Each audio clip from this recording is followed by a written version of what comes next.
Hey, welcome to the Jeremiah Show. My very, very, very special guest today is Lee Ritenour. Hey, He's here to talk. Hey, Lee, hey, what's up? guitar in hand. Do you ever put down your guitar?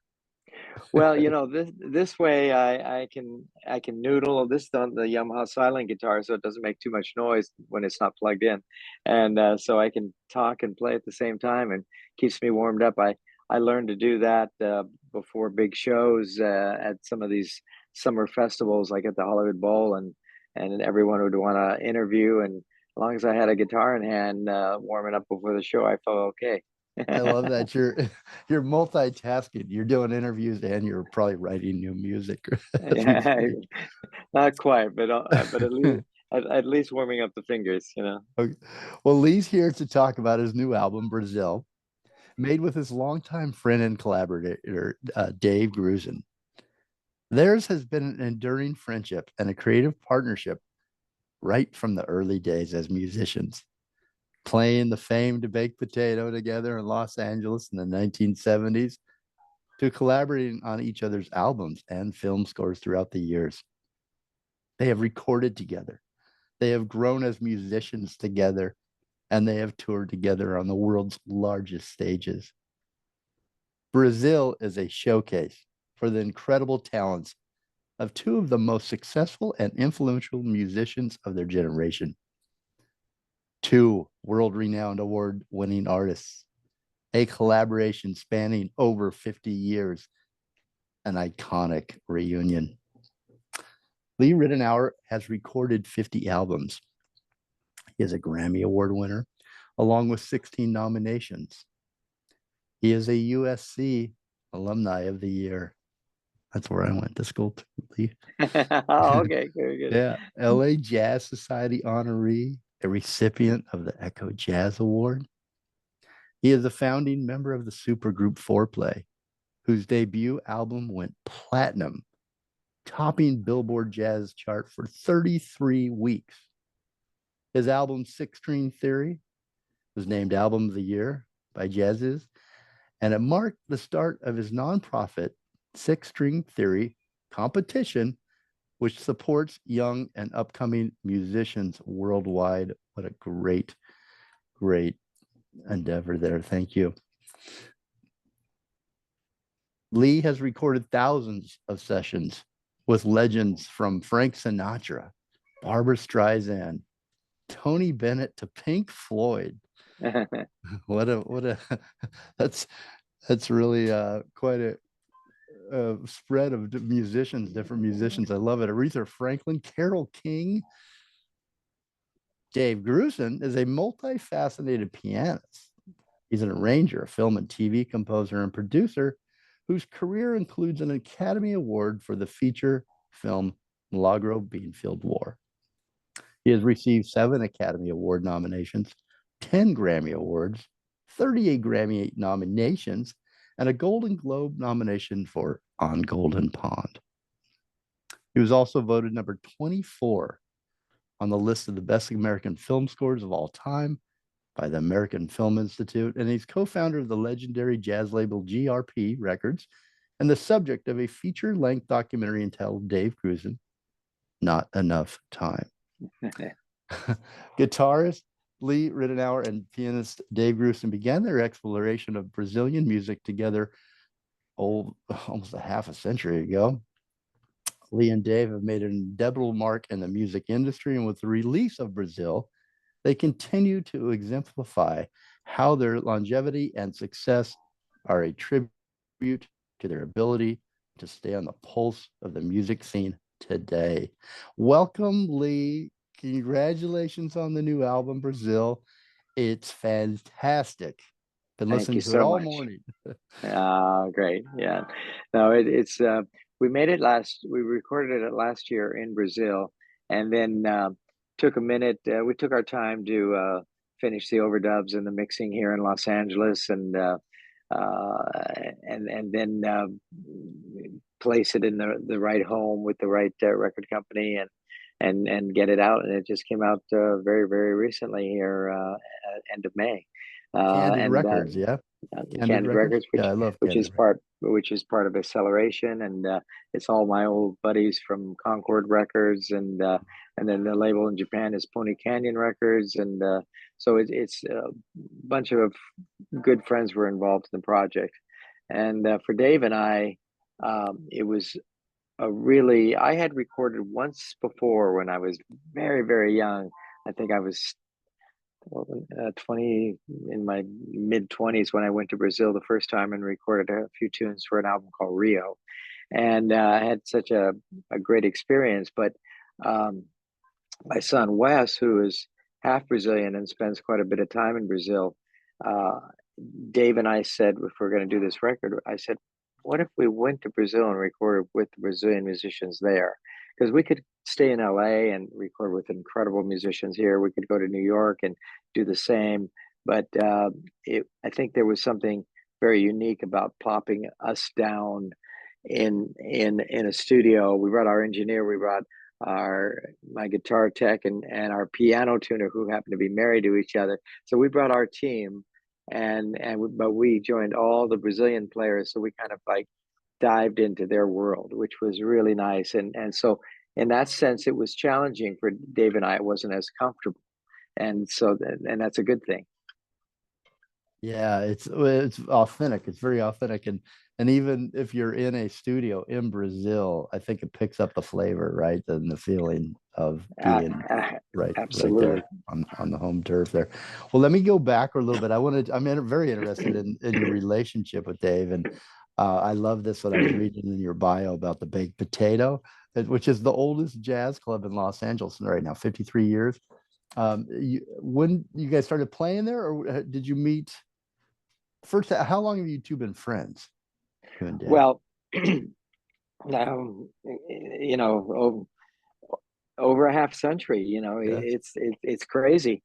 I was a teenager in Los Angeles and already immersed in the guitar. And there was a great jazz guitarist named Howard Roberts, and he was also a studio player, and he had a great sound and style. And so I used to hear him playing on these TV shows, and especially these adventure chase scenes, and there'd be this long chase segment going on with kind of film background music, but Howard Roberts would be blowing over the top of it. And I was saying to my dad, I said, "Who's the composer that let Howard Roberts blow all over the top of this music?" And it was Dave Grusin. And I think it was The Name of the Game, and then Beretta, and all these TV shows that he was doing at the time. I love Beretta.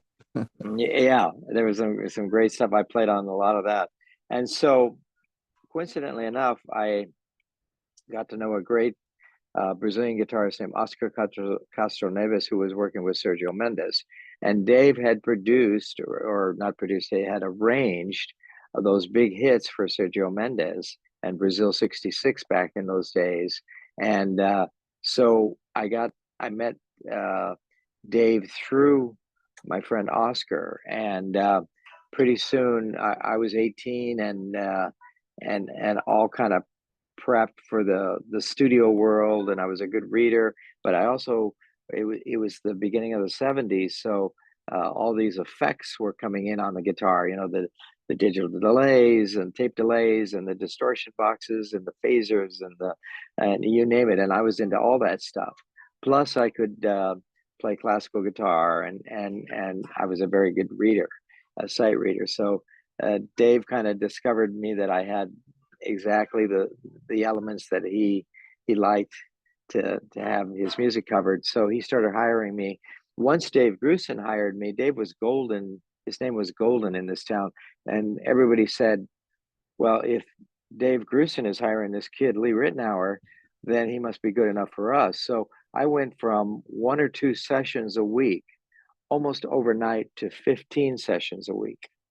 Wow. And so, and the other guitar players at the time were Larry Carlton was a little older than me, so he was getting out of the studio work a little bit. So I took his slot a little bit, and then there was Dean Parks, and there was Jay Graydon, there was David Foster on piano, and Jeff Porcaro, and all Wow. What a the Toto lineup. all the Toto guys, and then Ray Parker Jr.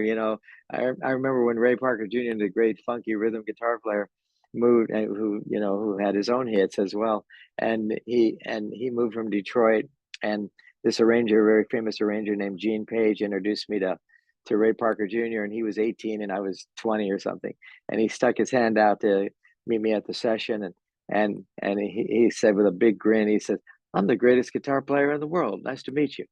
And and then I said, "We'll see about that." And then we shook hands, and we were longtime friends for a lifetime. So those are the kind of relationships. Same with Steve Lukather, same with David Page from Toto. It was a Same with Foster.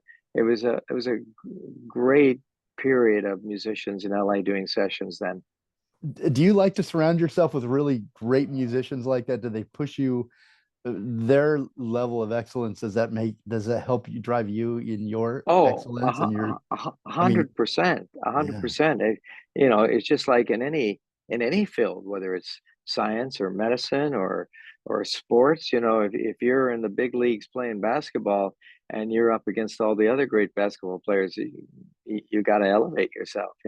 So it didn't matter how great you are if you're surrounded by all the other young hot guys and yeah, girls on the scene in LA. And a place like LA it had more sessions than any city in the world because it had the film business, it had the TV business, it had the record business, and to a degree it had live shows too because of the Greek Theater, the Hollywood Bowl, these kinds of places. So it was a great place to be a musician. The other place, of course, was New York or Nashville, but each came with its own style and different elements. mm.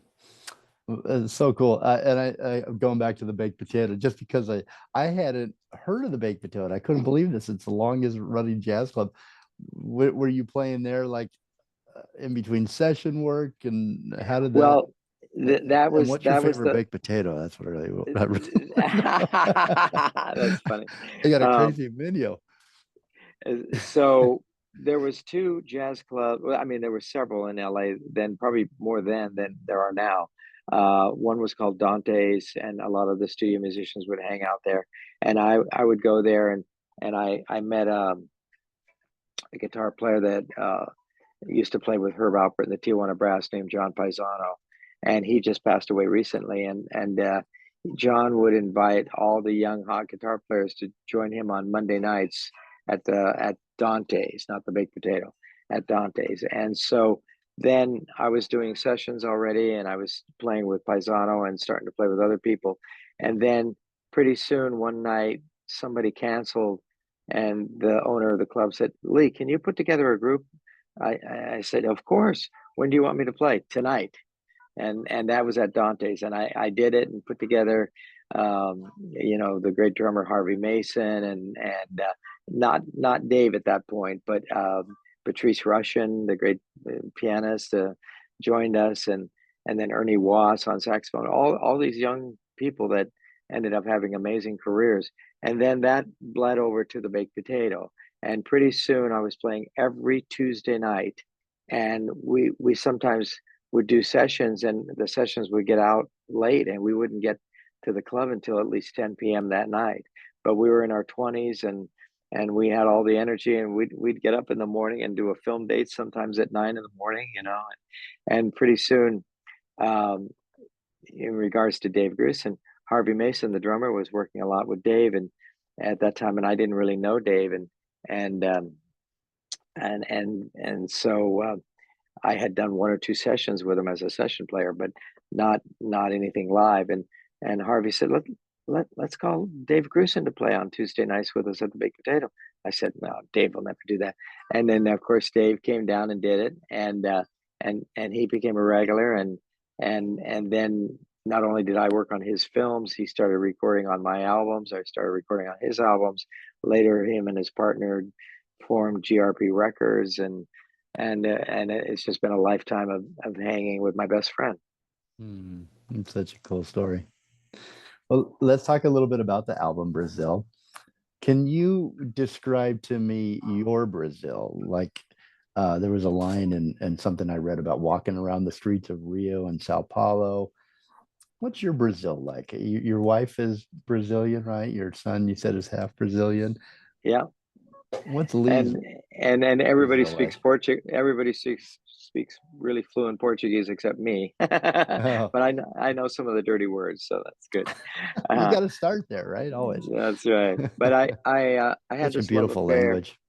Oh, amazing. And it's incredible with the vocals, and also the way the songwriters, the famous songwriters from really the 60s on, Antonio Carlos Jobim and uh,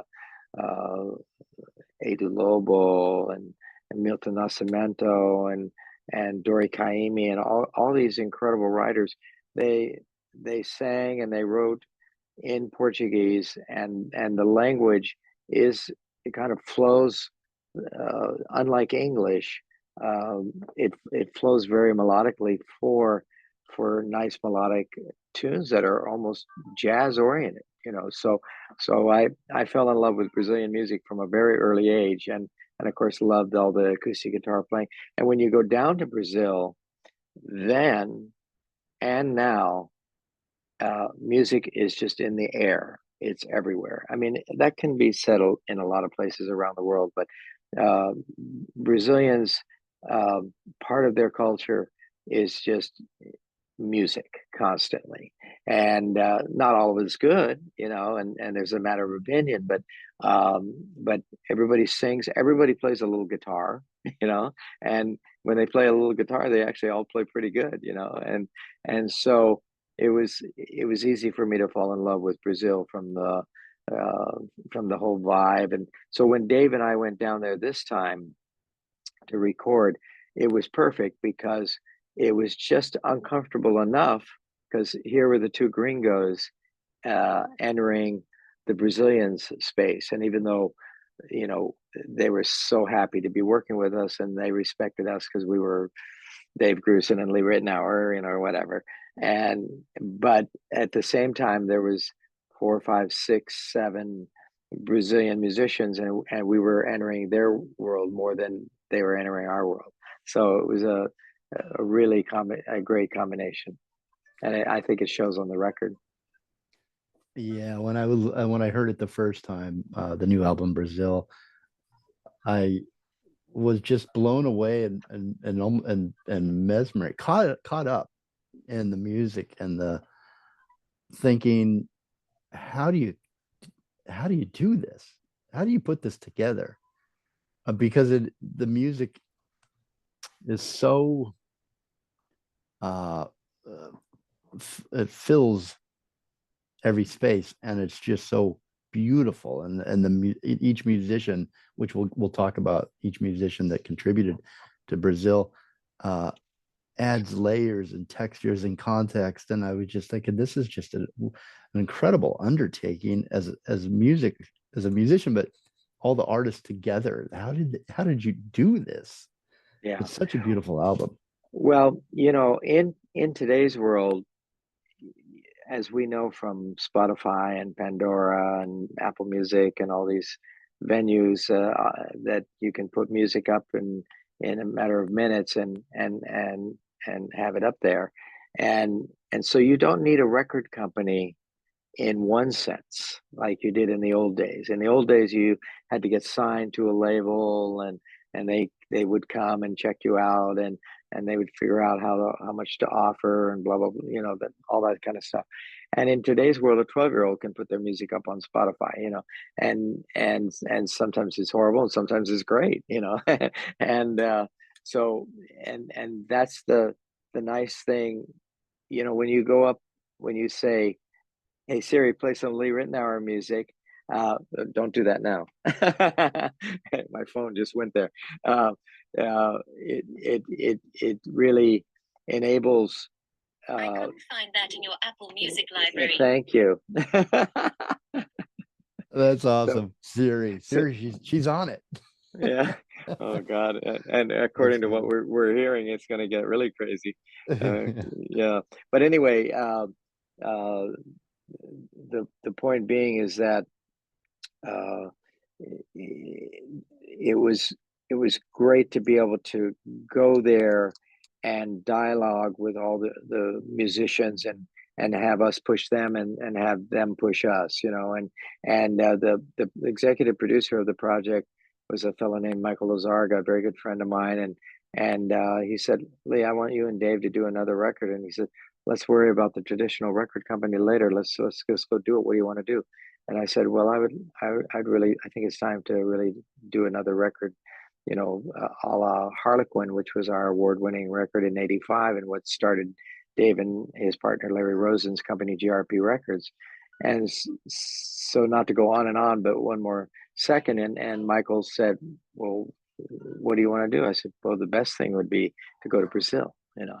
And now the difference between the players in Brazil in 2024 or 2023 when we did this, as opposed to in 1979, they were great then when I went down there to record part of the Rio album, but it was much more.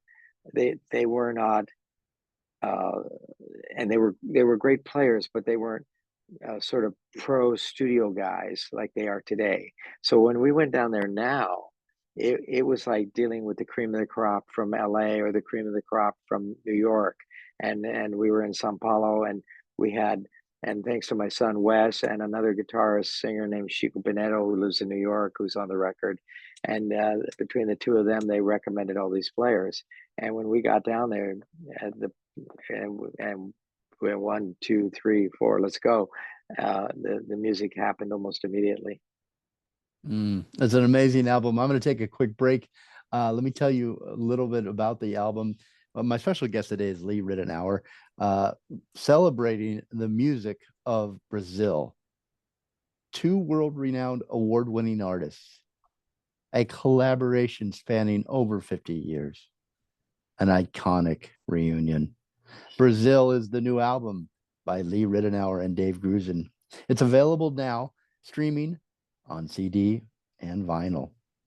You can find Lee Ritenour on leeritenour.com, and you can find all his socials there. I'll spell it for you, LeeRitenour.com. You can find Dave Grusin on grusinfilm.com, Grusin film.com, and his socials are there as well. We're going to break right now with the song Off Brazil, Cravo e Canela. Did you want to say anything about this song? Well, this is a very famous Brazilian tune to Brazilians. A lot of Brazilians know this tune. It was composed by Milton Nascimento, a very, very, very famous Brazilian artist who I think just retired recently. And I worked with Milton a little bit in the International Jazz Day, especially when we did it at the White House for the Obamas. And I've always been a fan of his. And he's not on the record, but his music is covered in a couple of tunes. And I was always a fan of his since I was in my 20s. All right, here it is. Enjoy, and we'll be right back with more with Lee Ritenour.